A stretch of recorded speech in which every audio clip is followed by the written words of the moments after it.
Incoming transmission from an unknown source. It seems to be urgent. Patching them through. They're calling themselves the HoloNet Marauders. Hey everybody, welcome back to the HoloNet Marauders podcast. I'm AJ, joined here with Jamie. How you doing? Hello. Doing well. Another podcast episode where Matt's not able to make it. We've kind of shifted our format / schedule around, which he's probably frustrated by. But today he was like, "You guys keep recording without me." But we're kind of going back to the old recording style of, because when we started HoloNet, we did just recordings, not even any video, but now we have video, and we just had audio podcast format. Then we went to live streams, and now we're pretty much just doing live streams that we turn into podcasts. But I think that really makes the audio format suffer, because a lot of the live streams are just very visual, and then they don't make it to audio because you'd be missing out.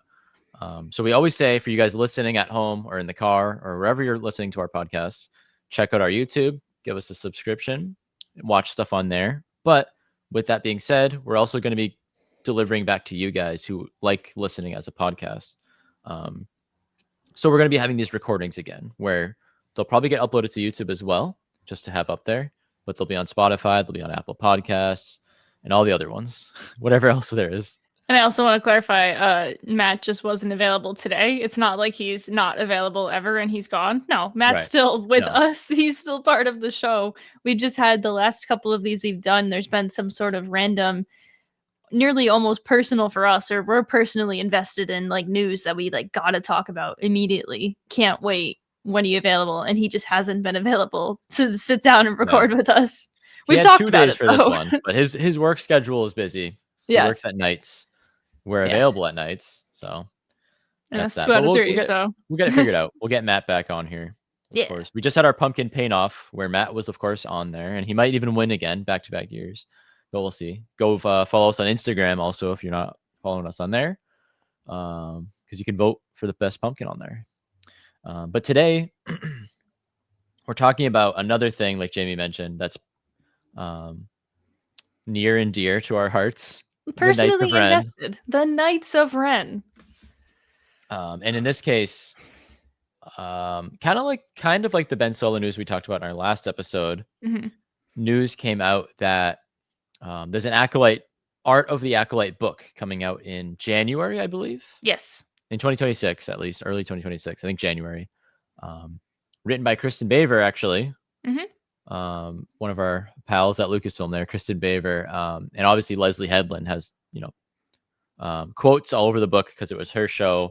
Kristen probably talked with her, obviously, with making this book. It's just like all of like the art of all the other movies books, which are usually Phil Sostak, and they just do like the interviews in the beginning and everything, do like the whole like compiling of everything, and like it's a ton of stuff put into it. But they run any of the interviews shown written in the book. They're the ones that ran the interviews.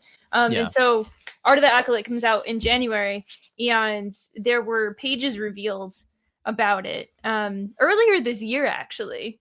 These pages were revealed of just a couple of things of concept art and then like some text and whatnot. But over the weekend, someone read deeper into the quote from Leslye Headland, and she pretty much confirmed that Qimir was going to be the founder of the Knights of Ren. Qimir.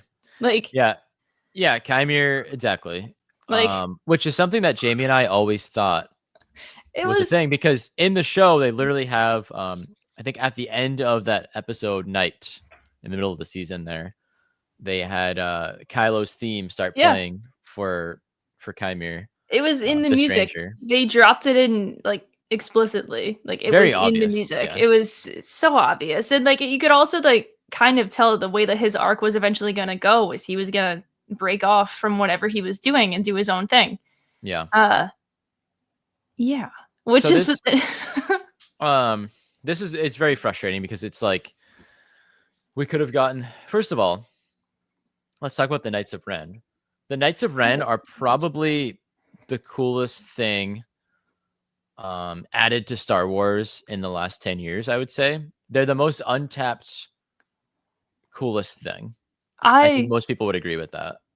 I mean, yes, completely. Like, this is really funny. Like, anyone who's like listened to like our podcast is gonna be like, wait, are you like serious? Like, before the Bad Batch, the Knights of Ren were like low key my like favorite random like boy band like in the thing, and we knew nothing about them at the time. Like, we first met them in like 2015 in Force Awakens, and we knew nothing about them. Like, I went out of my way to like dig up my like Knights of Ren like sweater and everything. But like, it's just, and we've learned, it's been one of those things, they filled in the gaps a little bit. There's been a lot of Charles Soule written content about it.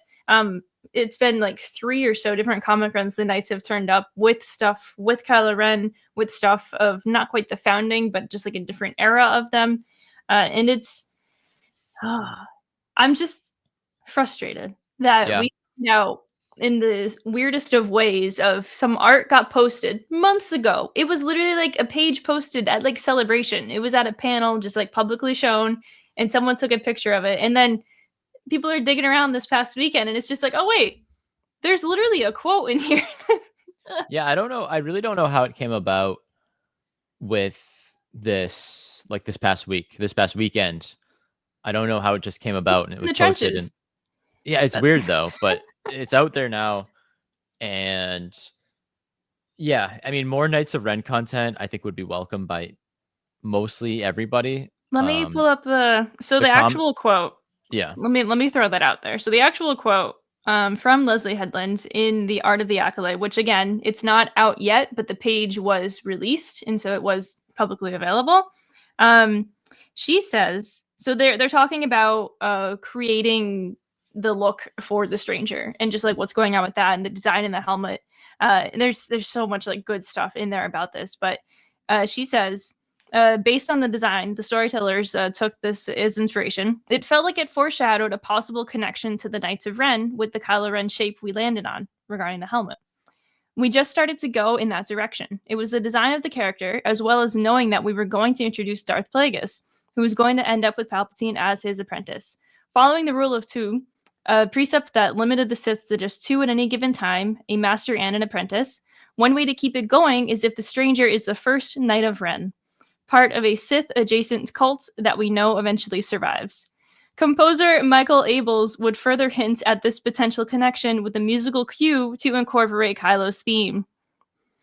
And since we never name him, you don't know. Does he have a first name regarding Qimir or / the stranger? Does he have a first name and then his last name is Ren? Is he the original Ren? It's a good way to nod at it without having to give away too much information, Headland said.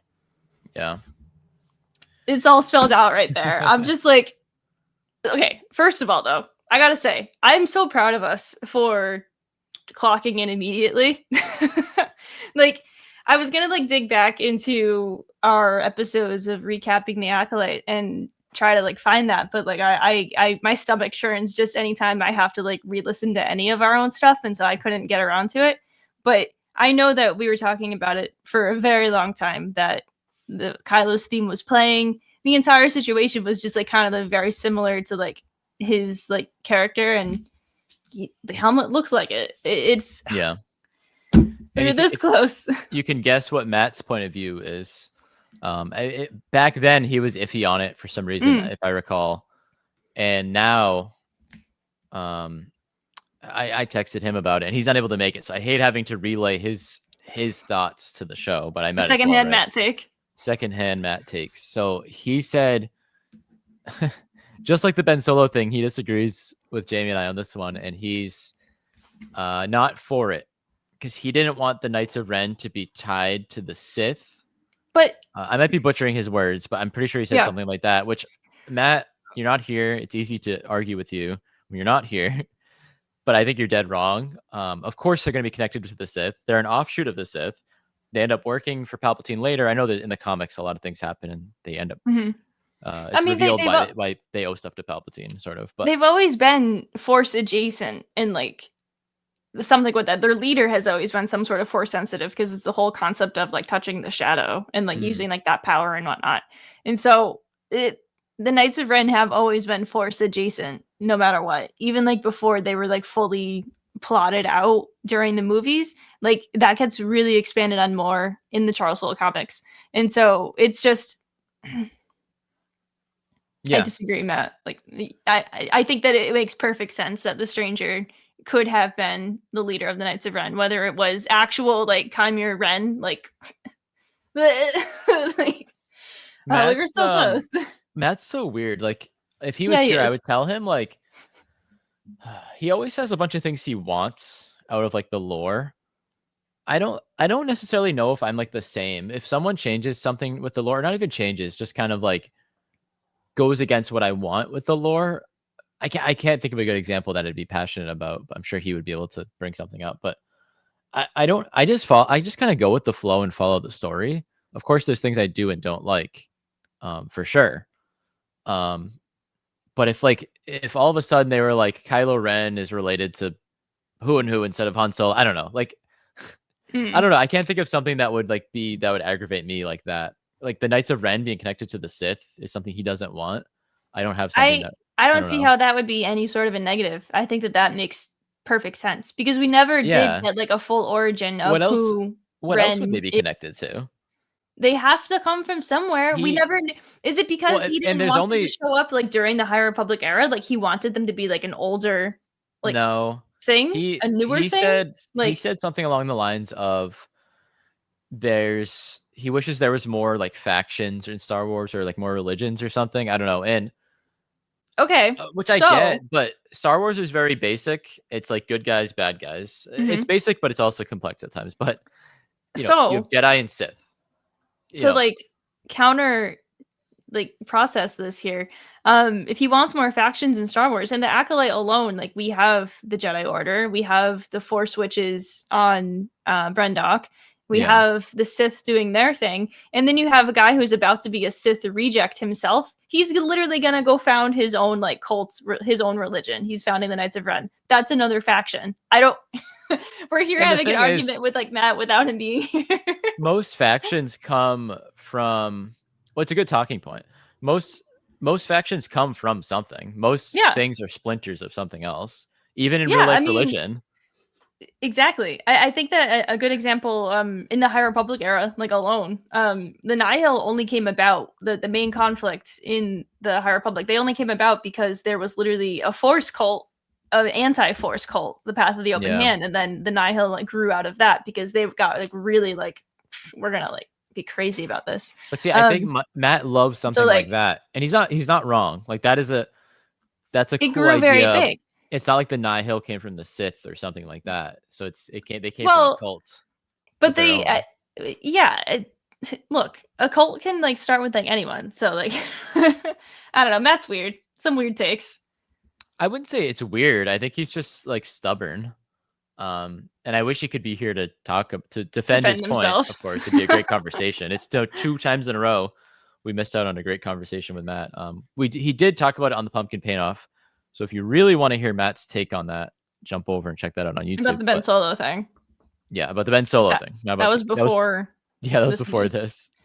Both of these times too, I somehow broke the news to Matt, which and is to very me. rare. Well, yeah, I've broken stuff to you before, of course. Yeah. And Matt's usually the one to tell us things first, I feel, because he's very plugged in, like instantly. Depending, I don't know, but really depending. Yeah. So. Yeah, I mean it's pretty heartbreaking not to be getting that connection to the Knights of from Qimir to the Knights of Ren. It's still kind of like my headcanon at the moment, anyways, because like they still probably might do that story in some way, shape, or form. Maybe to like a book, which would be Star Wars books is great. I want to see it on screen. I agree. I mean, like they did do the very like handful of Acolyte related books. Yeah, and I don't think that they're going to do any more anytime soon. But I really wish that they did, and I wish that they would do one about Qimir. I literally think someone was combing for like Kylo Ren like news and like probably like I knew I had a point. That's what the point was. So I think that we only came to this because sorry that took forever. I think that someone was combing for like news and like buzzwords of Ben Solo, Kylo Ren, and like this pulled up of like something that was like came out in this past year, then no one really talked about it. So that's why it was suddenly just like news, even though it's been out for a while. It's unfortunate because I did enjoy The Acolyte, and it had a lot of good moments to it and everything, and it did deserve another season just to like really flesh things out. Yeah, And it could have been wild. Ask you, like, what are your honest to God, like, hooked up to the lie detector? Like, what are your thoughts? What were your thoughts on The Acolyte? Of course, we did the show. My thoughts on The Acolyte. We did the reviews of it, but like now at this time, what are your thoughts on it? I think that if I was to rewatch it, I would probably only rewatch like the last like couple episodes, which are pretty much wherever like Qimir like reveals himself. I would watch from there on. And just to like see like what that is isolation wise, if I was to like rewatch it. I recently recommended it to a friend actually, but just the episodes about the witches, because she was into like looking into like some sort of like storytelling like that, and I was like, hey, this was like really interesting the way that they did this, and you don't really need to know Star Wars. Watch these 2 episodes of this show and tell me what you think. She hasn't gotten around to it yet, but like she's intrigued by the fact just to see like how like that like coven like aesthetic is. I thought it was super interesting, and I thought that it was super unique that Star Wars like did something of like showing us that. When it comes to like the story and like the characters and that, like I did like enjoy it. They all like weren't like my cup of tea, but I loved Qimir, and I think that there was a lot more that they could have done like overall like with him, and it's definitely going to be like next season would have been like heavy on the this is what it is. Because I mean they like killed off like everyone. I know. I think season 2 really could have taken off because it would have been following a more. The show was already pretty dark. Yeah, but they killed off so many people. It would have followed Osha and Qimir and Plagueis. Yeah, we had Yoda getting involved somehow, but I think that Vernestra, but like I think that it really should have been given another chance because you can't just do one season. They set themselves up with the fact that it's called The Acolyte, and so you know it's going to be someone that is like Sith adjacent, and we barely scratched the surface of it, but we got that like at the end of just like the embracing of that. There were a lot of really cool moments in the show. The bones were there, and it could have been like much better, but like I still like enjoyed it, and like I haven't gotten to like rewatch it like since, but I'm like itching to like rewatch like the Qimir parts again, because of this recent like news, just to see if there is anything that we missed along the way. But we did. We picked up most of it. It's really tough. The Acolyte's such a weird show because if it wasn't for any of the fan noise, the annoying fan noise online, I would have no issue. I do have really no issue with the show. Yeah, I don't think it was the perfect show by any means. There's certainly some bumps in the road, but overall, I think it was a compelling show. I loved the mystery. I think it was done pretty well. Some of the flashback stuff with the oh yeah, I like came up with some like weird machete order to like watch the show in, like which I fully recommend, like doing like watch all the flashbacks first and then watch the entire show, because it would make more sense. I would almost compare it to Book of Boba Fett in that way, where a little disjointed. It was less disjointed than Book of Boba Fett. I still really enjoy Book of Boba Fett, but there was some mess in there. But overall, I think the show was good. The characters Qimir was great. Yeah. Some of the other characters, some of the other Jedi were very cool. Jackie was a cool character, for example. I liked Soul as a character, even though he had some failures in the end, but that made him intriguing. He was a good character, though. I think the show had the most potential out of any of the Star Wars shows, as I say that. As good as Andor was, we knew where it was going. We knew where it had to go. And it went there, and it was an absolute piece of art. But The Acolyte, who knows where it could have gone? Right. Like, the sky was the limit with potential there, I think. And it's funny to get just a season 1 and not a season 2 to see where it goes is so annoying because remember the first time we watched Rebels? We got through season 1 and we're like, I don't know. It seems kind of kiddish. It's not really for us. And then we gave it a chance again, and it's our favorite. Maybe our favorite Star Wars project. It's up there. So like, people watch Breaking Bad. what I would consider maybe the best TV show of all time. One of my favorites for sure. We've watched it like 5-6 times. Season 1 can be slow, and then the show takes off for most people. I think season 1 was cool, but season 1 can be slow. So like season 1 is like to set the table, and then you take off. So I wish it could have gotten 2 seasons and then see what happens. So much left at the end of season 1 of The Acolyte. That's just like we set so much up of literally we have them ready to go training. They're on undisclosed location islands with like Baldemic or something like that of like where there's like a cortosis mine. We see plague is creeping on them. Hello, like we saw that. That's give us Plagueis like on and then screen. They're not going to like canceled. Talk about that. Like I just. We get Vernestra talking to Yoda, and so like we know that he wouldn't be in it that much, but we get her literally talking to Yoda and being like, "All right, I gotta tell you something," and like we get Yoda the beginning of like the descent of like the Jedi and like being super involved with the politics and whatnot, and so like that's also something that like they can explore further, because that the High Republic like begins to like explore that of the Jedi getting super involved with the Senate and like with the Republic in general, and so like getting to see where the Jedi are at that point in the prequels is like really. It's a bridge that needs to be made. And there was the potential for it. I have like false hope, I guess, that they can go back to the show and do it again.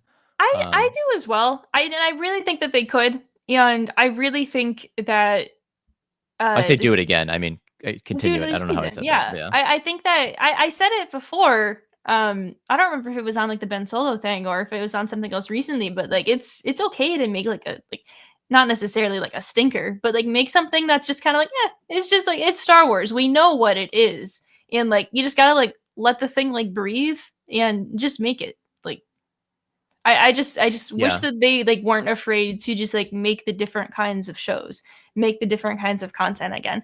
It doesn't need to be like the Grogu show for everything. Like I'm not gonna lie. I love the green bean, but like, I can't like just consume that for the rest of like time for Star Wars. And you won't. But unfortunately, are you sure? Yeah. Unfortunately, it's a business and money's involved, so they can't just make what they want to make. Unfortunately, as we know now. What kills me, I mean, like we don't know the full backstory yet of like the Acolyte because it's still like funky out there of just like what actually do we know, and like that art book doesn't come out until like January, and so there's going to be like more info in there at that point, but like we know why they canceled it. Well, we know, but we don't at the same time. I mean, it's the Disney people, it's the Disney executives that are canceling these things. Like Lucasfilm wants to continue making this kind of stuff. They wanted to make the Ben Solo movie, and Disney said no. This thing with the Acolyte, like they wanted to explore it further, but Dave Filoni was over the moon for the Acolyte and Leslye Headland and all that. So like, because he's chief creative officer, and a piece of him was probably like, you're doing this, and this is like outside of like my thing, and I fully like respect it. So like that's awesome. Keep doing it. And he wanted it to keep going, but like Disney said no. I just ran a business, but what are you doing? So I think Disney just became very reactionary to how the Acolyte for some reason just got that bad aura online with everyone. Like the toxic fans really came out. It soured us for a little bit. It soured a lot of Star Wars fans for a little bit, and it's for some reason that's probably all Disney saw, and they were like, "Yeah, we don't want to be in the." It became viral for the wrong reasons. I think and that Disney was probably like, which is stupid. They shouldn't react to that. Something that always bothers me and always has bothered me is the person who screams the loudest is the one that gets heard, no matter what. But like in more ways than one. And we're never gonna know for sure like how many people like genuinely like enjoyed any of like the recent like content and whatnot, because the people who are screaming about it online are just the ones who are really passionate about it. And not every person is gonna be like wanting to be like screaming about it online. And it's just frustrating that they put so much energy into appeasing the people who are just like hating on it all the time. Like why are you doing that? Just because they're the ones that are doing that doesn't mean that it's necessarily bad. Why don't you actually open your eyes and take a look at what it is yourself? Because like I said before, like the bones were there of the Acolyte, and it was really strong overall, and it was like produced like really well. It was written well, and you brought in new people, and you said goodbye forever. Like I just don't get it. Yeah. They should have been given a second shot to continue it because they set it up well and you didn't give them the chance to literally continue. Yeah. The other thing that's tough about it too is that I think Leslye Headland said the show would end and it could serve as a one-off if they went that route, and it did not, in my opinion. I agree. They left too many little cliffhangers there. I remember that statement. Yeah, because like it could. It is just like a little like time capsule of a show, but like there was too much that happened at the very end where it's just like, hang on, where do these people end up? Why is Plagueis there? You show Why Plagueis is and Yoda Yoda there? in the last, Like, the last you don't episode. Cap it off. Like, come on. Like, what does Yoda have to say about that? And what is Plagueis gonna like do? Like, this is a guy that's been like talked about for forever. And you're not okay. Yeah. Anyway. Yeah, I mean it stinks, and I hope to go back to the whole main point. I hope to see the Knights of Ren continue in something other than comic books. I'm enjoying the comic books very much. Charles Soule's been doing a great job on their latest Legacy of Vader run, and the Knights are obviously in that. But I'm still happy with the idea that it's there of having the Knights date back that far, because then you can drop them in throughout all of Star Wars history. Pretty much. I like it because I keep hoping I keep hoping the Knights can show up in a show like The Mandalorian, Ahsoka, the Heir to the Empire Filoni movie that comes out in the New Republic era. You can have them show up in all these eras. You can have them show up in the original trilogy era. Like they're there. They're a cool little because bunch that you can throw in. I always assumed that they were a bit more because the name carried a little bit of weight, and it's just like, ooh, this is something. What is this? And like it's never been fleshed out like what the full like backstory is. Like I said, like we have a little bit of the recent times with the Knights and like Crimson Reign. It's a bit of like the era of the OT, but it's not that much. Yeah, man. Even like this popping into my head now, and I gotta date this and remember this because maybe I'm pretty good at predicting things randomly. But have them in the third Cal Kestis game. Have them show up as like a little run-in night with Cal. I mean, he runs into Boba Fett. They can run into the Knights of Ren. That'd be great. A couple of the Knights of Ren or something. That you could run into Ren himself, right? Because he's probably running things at that point. It probably is. Maybe it's a little bit earlier on, but like anyway, have the Knights of Ren show up with really Cal and like a thing. That'd be really cool. Yeah, the Knights of Ren are as we said at the beginning, just untapped potential there, and people are really.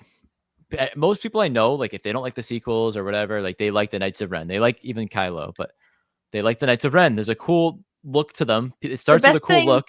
About the Knights of Ren as well is they it's not like the same members this entire time. They cycle through guys, and so it's not like it's been the same 6 guys this entire time. It's been a lot of them have been in the Knights a long time, but they cycle through people, so it's not like it's just like the same people and then they're immortal. No, because they die in Rise of Skywalker. But like that it's different people, so. It could be completely different, but it could be like, hey, these are the Knights of Ren right now. And maybe it's like one of the guys that shows up later as well. So that could be good. Yeah. My final thought on it is I kind of saw someone post this online, so I'm going off of it. But the first, if Qimir did create the Knights of Ren, and that does happen and whatever, the first Knight of Ren would have been a fallen Jedi to the dark side. And then the last Knight of Ren to go would be Ben Solo, Kylo Ren, would have been a fallen Jedi that was now evil, but then went back to the good. So you'd have that's poetic. Fallen Jedi to bad, evil person to good. There you go. So it'd be like a bookend of Knights of Ren. It's poetry. It rhymes. It makes sense. Here we go. This is it. So like, I love that. Yeah, I'm accepting that as cool headcanon. I like it. But yeah. That's Knights of Ren. The Knights of Ren. We love the Knights of Ren, and I hope to see him again on screen soon in something. Otherwise, I'm just gonna wait for more comics because I'm guzzling those down. I love the Charles Soule comics so much. But yeah, That's it. That's all we got. Thank you guys for listening. This has been a little bit of Knights of Ren chat. Again, Matt wasn't with us today just because he wasn't available scheduling wise. He's still on the show. He'll be back soon. Oh, yeah. We know that there's demand for Matt for some reason. No, I'm kidding. He's great. We stream on our YouTube channel, so check that out. Otherwise, you can catch us anywhere on your regular audio podcast platforms. And we'll see you guys next time on the Hollow Marauders. Thank you. Have a great night.